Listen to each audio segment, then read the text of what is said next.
조금 설교를 시작하기 전에 조금 죄송한 말씀을 드리겠는데요. 다른 게 아니고 그 주보에 교환이 나갔는데 교환하고 내용이 좀 많이 다릅니다. 이제 교환을 내고 오늘 아침까지 무슨 일이 있었다 그거죠. 이제 이렇게 설교를 쓰다 보면 막 이렇게 중간에 이렇게 고치기도 하고 뒤집어 엎기도 하고 합니다. 아직 부족해서 그럽니다. 많이 기도해 주시고 이렇게 해주셨으면 감사하겠습니다.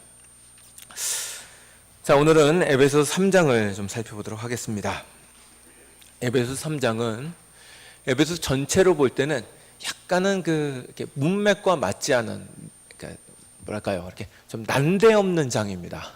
그러니까 오늘 특별히 에베소서 1장부터 3장 1절부터 13절까지는 바울이 자신이 겪은 개인적인 일들을 지금 앞뒤에 딱 껴놨습니다. 3장 1절 보시면 이러므로 그리스도 예수 일로 너희 이방인을 위하여 갇힌 자 된 나 바울은, 그래서 자신이 갇혔다는 것에 대해서 얘기하고 있고, 13절에 보시면 너희에게 구하노니 너희를 위한 나의 여러 환난에 대해 낙심하지 말라 이렇게 얘기함으로써 지금 자기가 처한 어떤 것을 지금 그 에베소 중간에 껴놨습니다.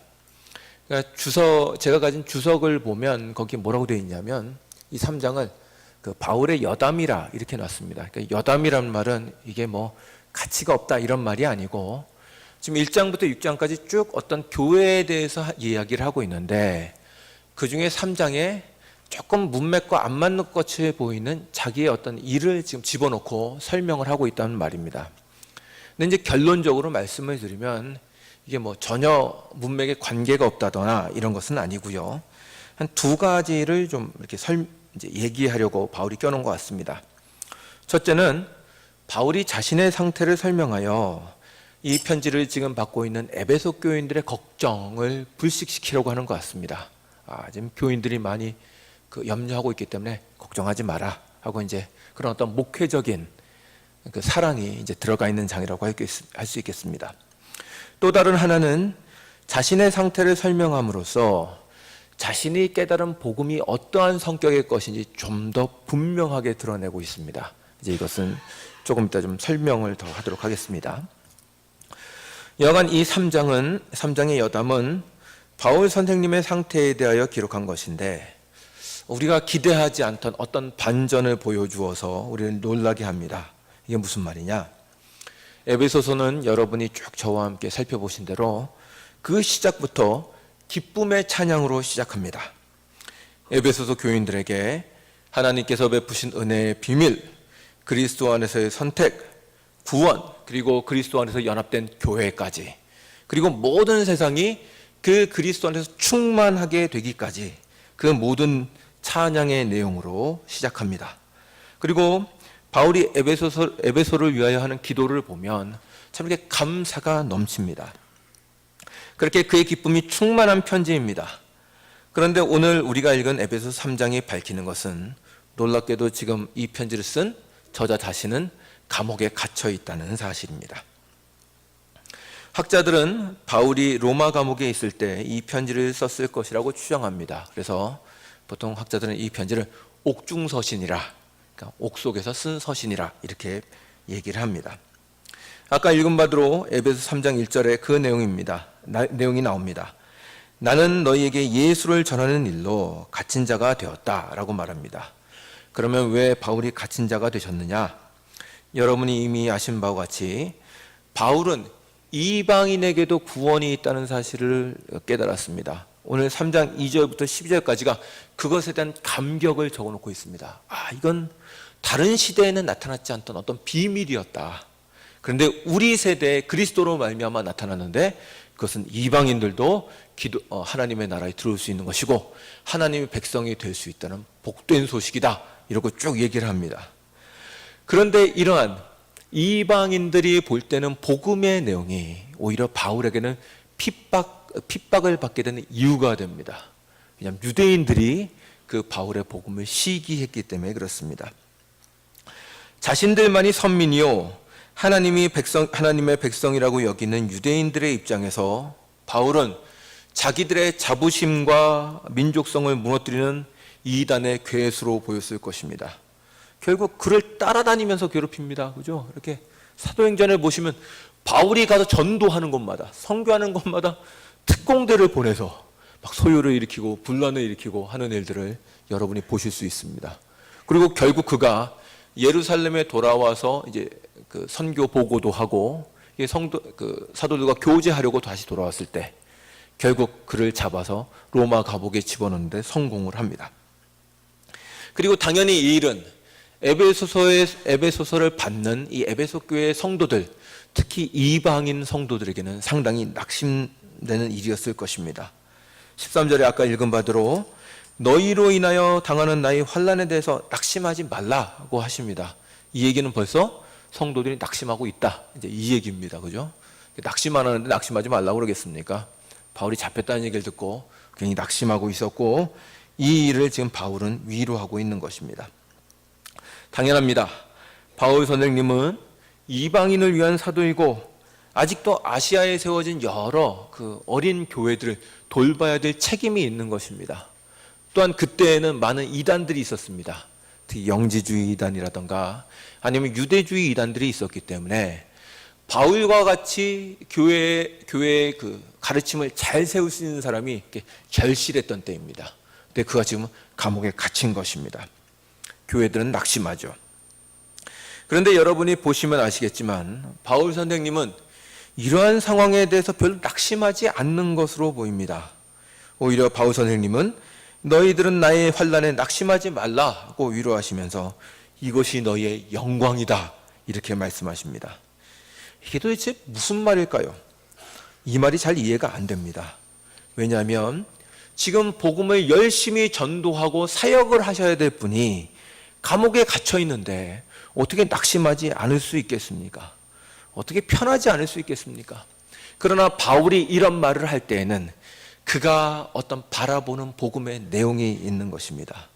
오늘은 이 부분이 무엇인가를 좀 살펴봄으로써 복음이 무엇인지를 좀 더 깨달으려고 합니다. 이 얘기를 하기 전에 먼저 잘못된 것 하나를 좀 짚어야겠습니다. 뭐냐면 이제 한국 교회는 이렇게 목사님들이나 이렇게 신앙생활을 오래 하신 분들을 만나다 보면 어떤 어떤 인상을 받느냐 하면 신앙이 오래되고 이렇게 어느 경지에 이르면 사람이 도사같이 되어서 더 이상 이렇게 삶의 고통과 상관없는 수준에 들어갈 수 있다고 생각하는 분들이 있는 것 같습니다. 그러니까 이제 목사님 어떻게 해요? 그러면 이제 그러시죠. 인생 있나? 기도해야지. 이러고 아무렇지도 않은 것처럼. 그래서 마치 세상으로부터 이렇게 떨어져서 사는 분과 같은 그런 모습을 보일 때가 있습니다. 그리고 그것을 신앙의 높은 수준이라고 여기는 것 같습니다. 지금 낙심할 상황인데, 바울 선생님 같은 경우는 지금 낙심할 상황인데, 바울 선생님은 괜찮아, 난 아무래도 좋아, 이러고 이렇게 관조하는 모습을 보인다던가, 아니면 도사들처럼 수염 쓸어 넘기면서 인생 있나, 이러고 얘기하는 것은 아니라는 것입니다. 우리도 이런 것을 보면 어떤 오해를 할 수가 있습니다. 신앙이 좋고 기도를 많이 하면 마치 세상을 초월해서 모든 힘든 일에 대해서 슬픔이 없고 고통도 없고 항상 기쁨이 차 있을 것으로 생각합니다. 그래서 뭔가 슬프고 기쁘고 원망이 나오면 내가 신앙이 떨어졌구나, 이렇게 생각을 합니다. 그러나 잘 믿어도 때리면 아픕니다. 그죠? 믿음 좋은 사람을 때렸는데 안 아프다, 이런 사람은 없습니다. 잘 믿어도 때리면 아픕니다. 그건 똑같은 겁니다. 화가 납니다. 만약에 이런 것들을 다 이렇게 세상과 떨어져서 살 수 있다고 하는 것을 우리는 보통 광신이랑 맹신이라고 얘기하지, 그걸 좋은 신앙이라고 얘기하지는 않습니다. 바울 선생님도 지금 그렇게 말하고 있는 것이 아닙니다. 그러면 지금 바울 선생님이 에베소 교인들에게 걱정하지 마라, 내 고난은 너희들에게 영광이다 라고 말씀하실 때 어떤 생각을 하고 계신 걸까요? 우리가 이것을 이해하려면 바울이 지금 자기 자신에 대해서 어떻게 이해하고 있는지를 생각해야 됩니다. 아까 읽었던 본문 에베소 3장 7절부터 9절을 한번 보시죠.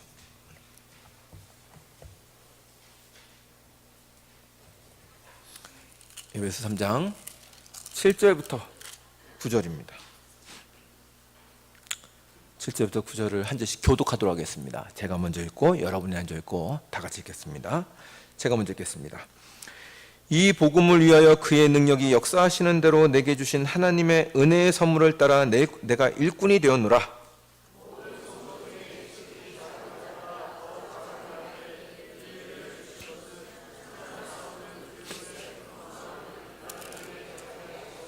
다 같이 읽겠습니다. 영원부터 만물을 창조하신 하나님 속에 감추어졌던 비밀의 경륜이 어떠한 것을 드러내게 하려 하심이라. 아멘.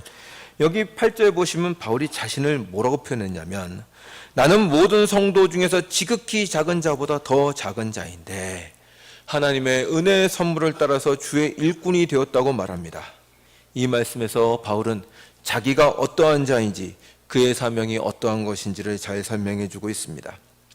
제가 학생 시절에 이제 부흥회를 참석하면 그 부흥 강사님들이 종종 그런 얘기를 했습니다. 이 바울이나 이런 모세가 이렇게 하나님 앞에 쓰임을 받았던 이유는 이게 로마의 시민이요 헬라어와 히브리에 능통했던 사람이기 때문에 그렇다, 이렇게 얘기를 했습니다. 이제 이해는 갑니다. 왜냐하면 그 당시에 이제 부흥회를 하면 꼭 저같이 중고등학생들이 많이 왔어요. 그러니까 이제 공부 열심히 해라 이거죠. 예수 믿는다고 놀러 다니지 말고 공부 열심히 해라라는 말을 하려고, 아마도 바울이 이렇게 쓰임을 받는 것은 그가 똑똑했기 때문이다, 공부를 열심히 했기 때문이다 라고 얘기했던 것 같습니다. 아직 아멘이라고 하시면 안 됩니다. 근데 제가 가만히 생각해 보니까 이건 별 논리적이지도 않고 신앙적인 것 같지도 않습니다. 참 이런 얘기 말씀드려서 죄송한데, 제가 유학 가서 제일 처음에 느꼈던 절망은 참 세상에 똑똑한 사람 많다는 거였습니다. 저도 나름 잘났다고 생각해서 갔는데 아무것도 아니더군요. 참 세상에 똑똑한 사람 많았습니다. 근데 왜 이 사람들 속에서 내가 왜 이러고 있을까가 참 회의가 되더군요. 근데 뭐 남자 칼을 뽑으면 무라도 잘라야 된다고 그래서 어쩔 수 없이 하기를 하고 왔습니다. 이제 그랬습니다. 뭐 어쩔 수 없어 하겠습니까? 여하간 우리는 그렇게 바울이 똑똑해서 됐다고 생각합니다. 그런 차원의 것은 아닙니다. 바울도 자신을 그렇게 이해하지 않습니다. 그는 항상 교회 성도들에게 자기는 작은 자라고 설명합니다. 여기서 작은 자라는 말은 키가 작다는 말이 아닙니다. 가치가 없다, 쓸모가 없다라는 의미입니다. 또 디모데 전서에서는 그는 자기를 가리켜 죄인 중에 괴수라고 말합니다. 왜 이런 고백을 할까요?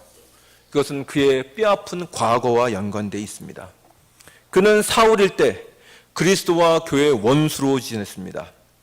예루살렘 교회에서는 지혜와 성령이 충만한 스데반 집사님을 죽이는데 앞장을 섰을 뿐만 아니라 그는 교회를 핍박하고 성도들을 잡아들이기 위해서 최선을 다했던 사람입니다.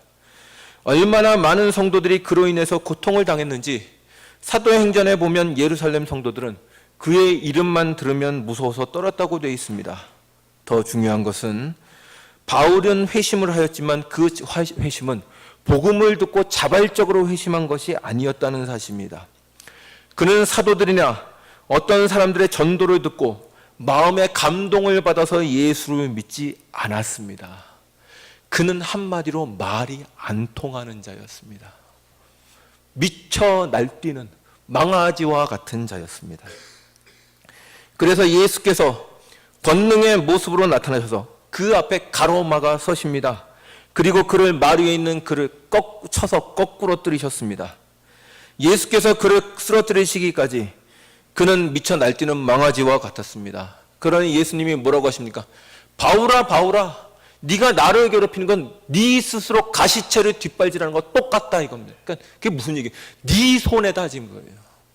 왜 이렇게 네가 이 일로 인해서 고통을 당하고 네 손해를 보는데 왜 이렇게 나를 못 살게 굴어 안달이냐? 그리고 예수님께서 말씀하시는 것입니다. 그런 사람이라면 그는 죽어야 맞습니다. 그러나 예수께서는 그를 의로 대하지 않으셨습니다.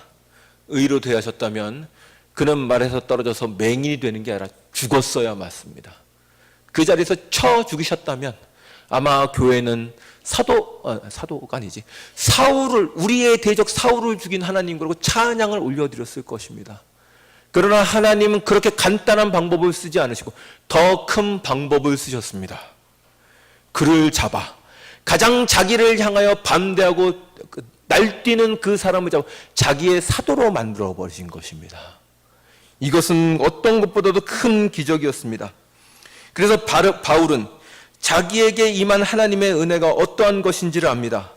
그건 적당히 벌을 받을 만한 자에게 주시는 은혜가 아니라 죄인을 쳐 거꾸로 들이시는, 그래서 구원하시는 하나님의 은혜입니다.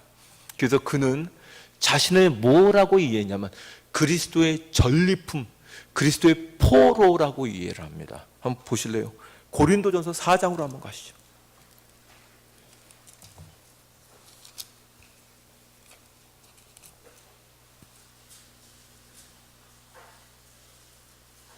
고린도전서 4장 9절입니다.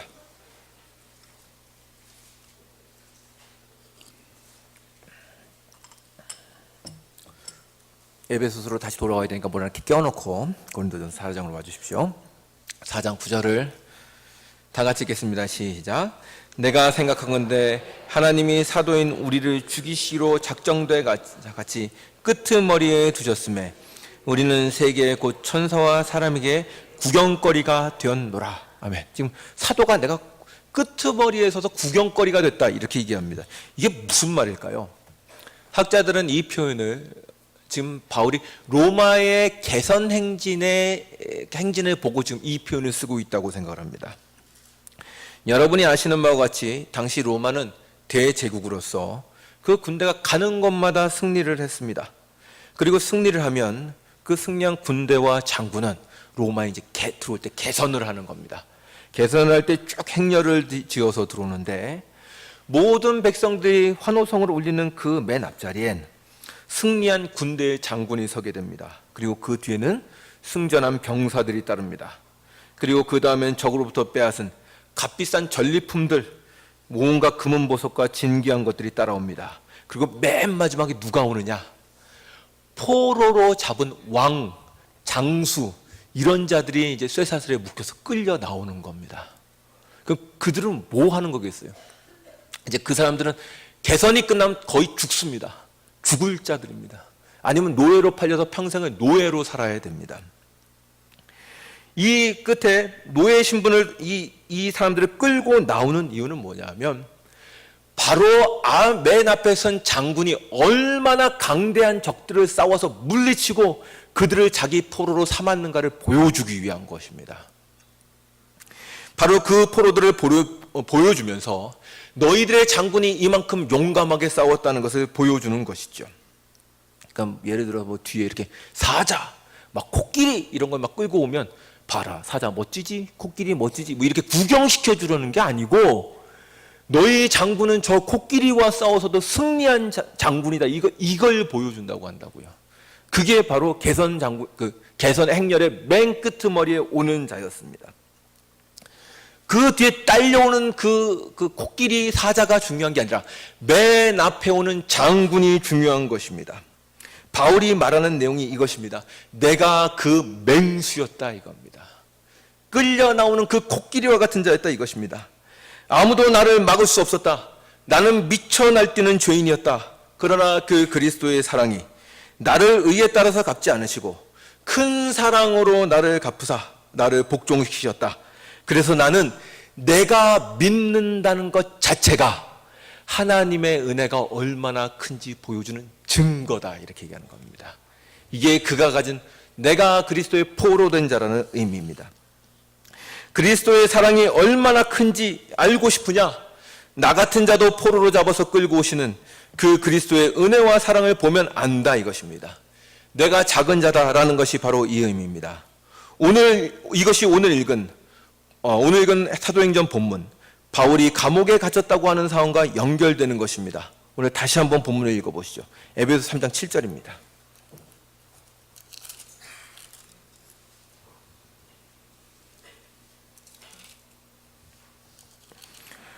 제가 한번 읽겠습니다. 7절부터 8절까지입니다.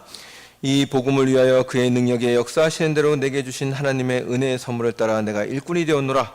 모든 성조 중에 지극히 작은 자보다 더 작은 자 나에게 이 은혜를 주신 것은 측량할 수 없는 그리스도의 풍성함을 이방인에게 전하게 하시고, 바울이 지금 이렇게 자기를 작은 자라고 말하며 그리스도의 은혜가 크다고 말하는 이유가 뭘까요? 지금 바울이 이 편지를 받는 교회는 이방인들이 주로 사는 에베소 교회입니다. 그들은 이방인들에게 복음을 전했던 사도가 감옥에 갇히는 것으로 인하여 자기들의 교회가 힘을 잃고 복음이 힘을 잃을까봐 두려워하고 있다는 말입니다. 근데 여기서 바울은 이렇게 말하는 것입니다. 그리스도는 나 같은 자에게도 은혜를 주셔서 구원하셨다.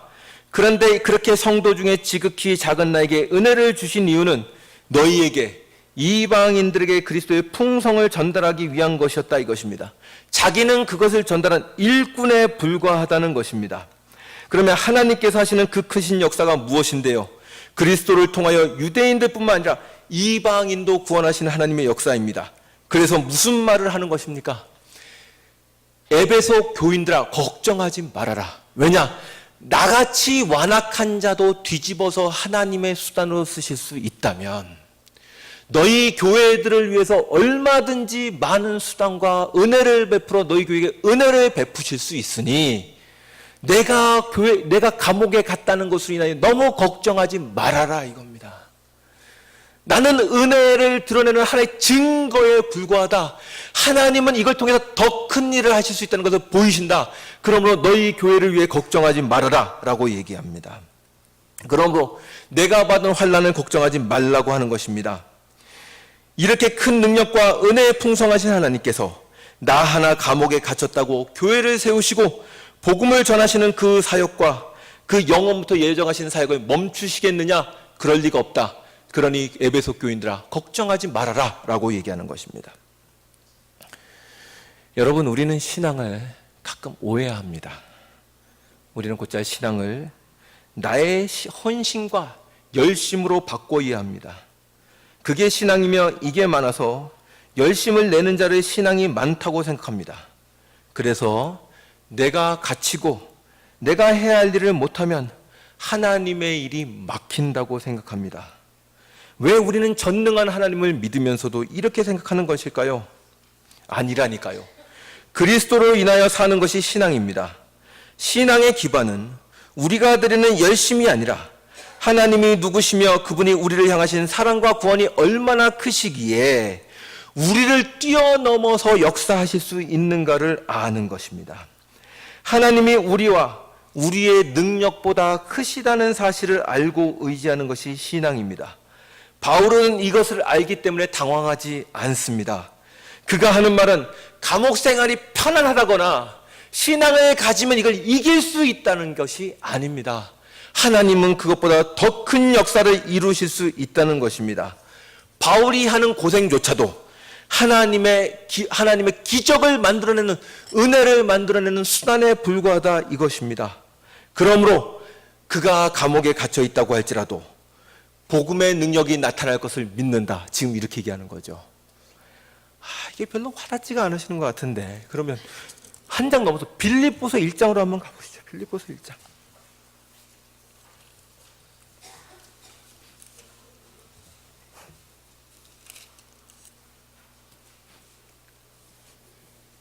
빌립보서 1장.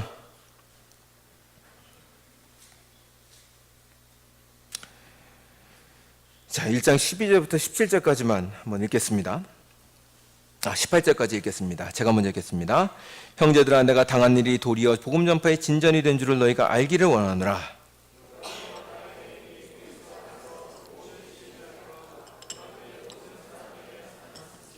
형제 중 다수가 나의 매임으로 말미암아 주 안에서 신뢰함으로 겁없이 하나님 말씀을 더욱 담대히 전하게 되었느니라.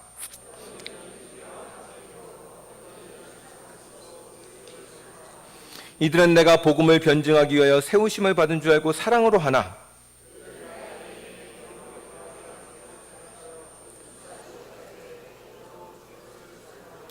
다 같이 읽겠습니다. 그러면 무엇이냐? 거칠어로 하나 참으로 하나 무슨 방도로 하든지 전파되는 것은 그리스도니 이로써 나는 기뻐하고 또한 기뻐하리라. 아멘.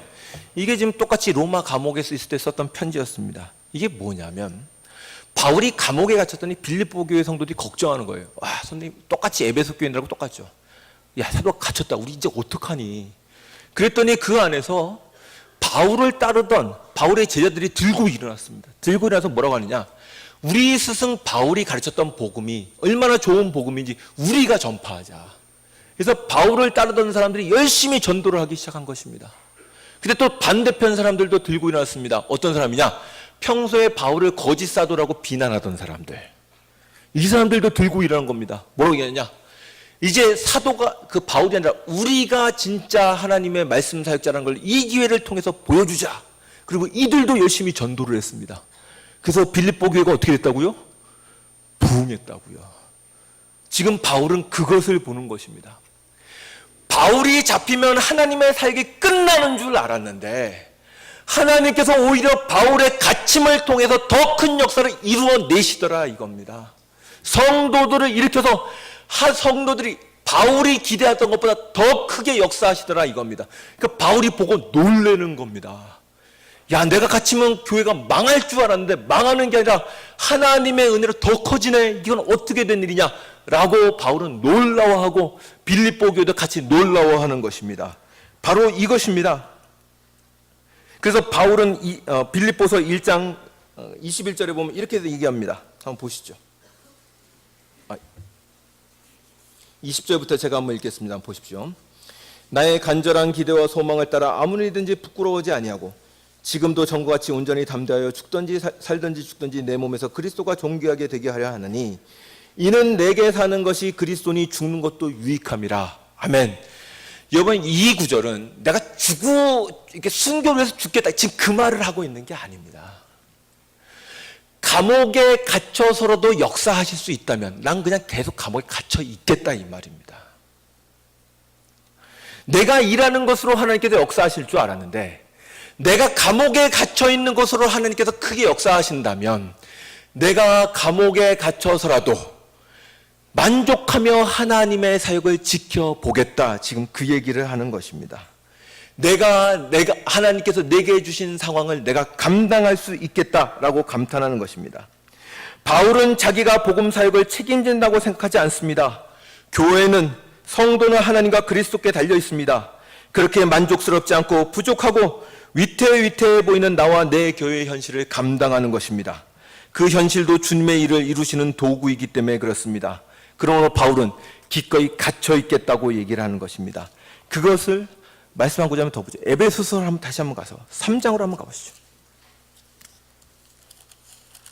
죄송합니다. 정신없이 만들어져서 3장 20절 한번 보시죠.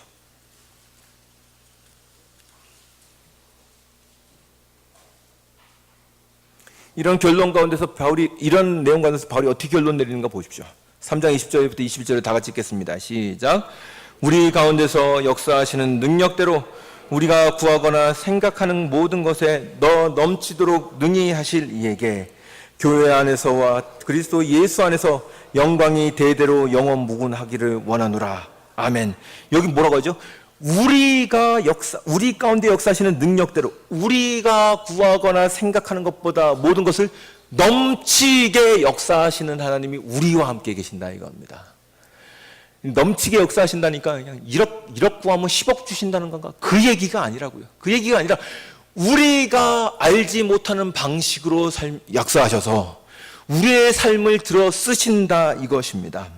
그러므로 나는 감옥에 갇혀 있으려면 갇혀 있을 수 있겠다 이것입니다. 그렇게 역사하신다면 나는 기꺼이 평생을 감옥이라도 살겠다. 지금 그 얘기를 하는 것입니다. 오늘따라 아멘이셨군요. 이게 참 안타깝습니다. 예. 이 중요한 얘기를 들으시면서 여러분 우리는 우리에게 달려있지 않습니다. 우리는 종종 우리 인생이 우리 마음대로 안 된다고 투덜거립니다. 그러나 우리 인생이 우리 손에 달려있다는 것만큼 끔찍하고 불안한 일도 없습니다. 제가 자녀를 키우면서 감사하는 것은 내가 아이를 키우는 양육 방식대로 내 자식의 미래와 성품이 결정되지 않는다는 것입니다. 저는 아버지가 될 준비가 안 됐는데 아버지가 됐습니다. 오해하지 마십시오. 결혼을 안 하고 이런 얘기가 아니라 제 스스로가 부족하다고 생각하는데 어느 날 갑자기 아빠 그러고 누가 쫓아다니더라고요. 그러니까 제가 난감한 겁니다. 내 한 몸뚱이도 어떻게 할지 모르겠는데 얘한테 뭘 가르쳐주지? 이 생각이 드는 겁니다. 그리고 한참 헤매고 있는데 또 어떤 교회는 저보고 담임 목사를 하랍니다. 여러분 어쩌시려고 이러십니까? 여러분, 우리는 우리 자신의 손에 달려있지 않습니다. 우리가 감사하는 게 뭡니까? 부모는 자식을 개떡같이 키우는데 자식은 사람같이 큽니다. 어떻게 이런 일이 있을 수 있습니까? 부모와 자식은 함께 큽니다. 하나님의 은혜입니다. 내 인생이 너에게 달려있지 않다고 말합니다. 잘나봐야 부패한 인간이 뭘 어쩌겠습니까? 성경은 성도와 교회가 하나님의 사랑과 그리스도 안에 있기 때문에 승리를 확신할 수 있다고 가르칩니다. 우리는 우리가 계획하는 것보다 하나님께서 넘치게 역사하시는 일로 말미암아 우리의 은혜를 이룹니다. 성도가 감옥에 갇혀서 아무것도 못하는 상황을 통해서도 하나님은 역사하십니다. 감옥에 갇혔습니다. 뭘 할 수 있겠습니까? 그러나 그 손을 넘어서 역사하신다니까요. 여러분, 우리 모두는 다 감옥에 갇힌 자와 같습니다. 그죠? 여행 한번 가려도 혹들이 너무 많아. 그래서 여행도 못 가고, 내가 젊을 때는 꿈이 많고, 나 참 있었는데, 저 옆에 있는 저 왼수 때문에, 저 왼수는 누군지 모르겠으나, 하여튼, 그것 때문에 내 인생이 다 허비되고, 어느 날 갑자기 거울을 봤더니, 돌아가신 어머니가 날 쳐다보고 계시고, 그래서 내 인생 돌리도, 이건 나 어떻게 된 거냐. 이렇게 우리는 한탄하지 않습니까? 우리가 주를 위해서 큰 일을 할 수 있는데 우리의 환경이 그렇게 안 돼서 우리는 못한다고 생각한다니까요. 바울은 그렇게 얘기하는 게 아닙니다. 감옥에 갇혀도 일하실 수 있는 분이라 이겁니다. 우리가 바라는 것과 우리의 환경을 뛰어넘어 하나님께 역사하시며 그분의 은혜를 이루실 수 있는 분이다 하는 것입니다. 우리는 삶에 매여 있는 것처럼 보입니다.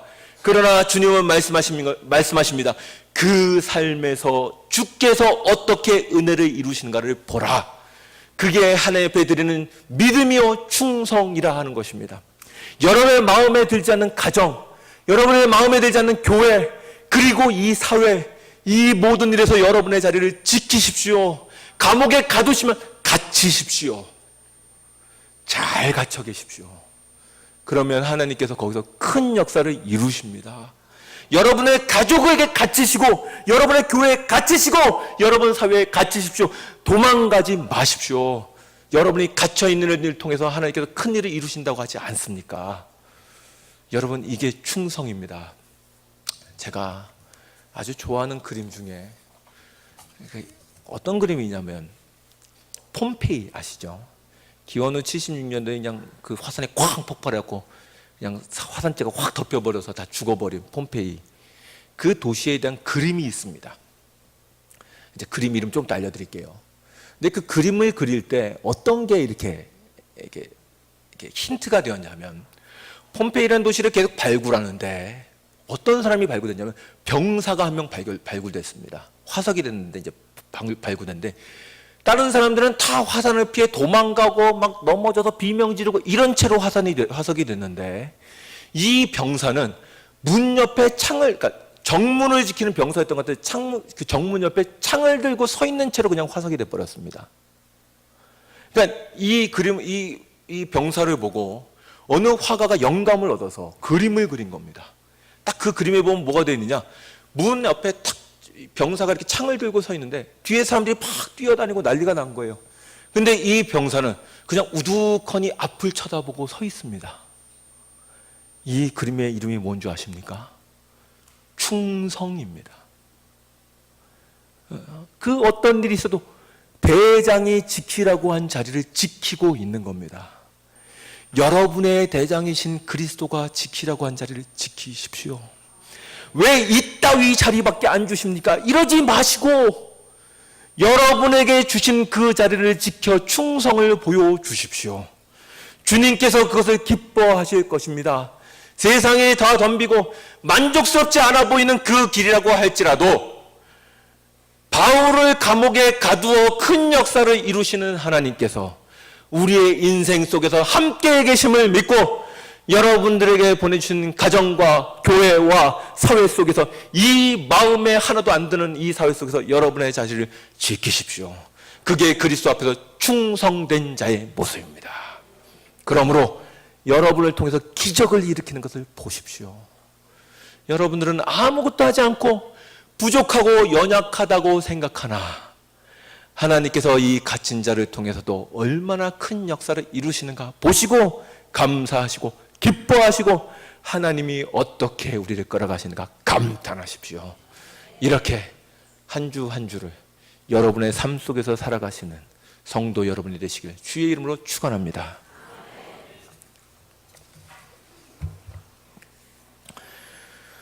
주님, 바울이 감옥에 갇힘으로 복음이 더 흥황하게 됐습니다. 이 모순적인 역사를 보며 하나님이 얼마나 크신지를 우리가 알게 됩니다. 주님, 우리가 우리 자신의 상황과 우리 자신의 어떤 것을 바라보고 실망하지 말게 하여 주시옵시고, 주님께서 우리를 세우신 그 자리에, 주님께서 우리를 가두신 그곳에 우리가 버티고 서서 하나님께서 우리를 통하여 얼마나 큰 은혜를 이루시는가를 보게 하시옵소서.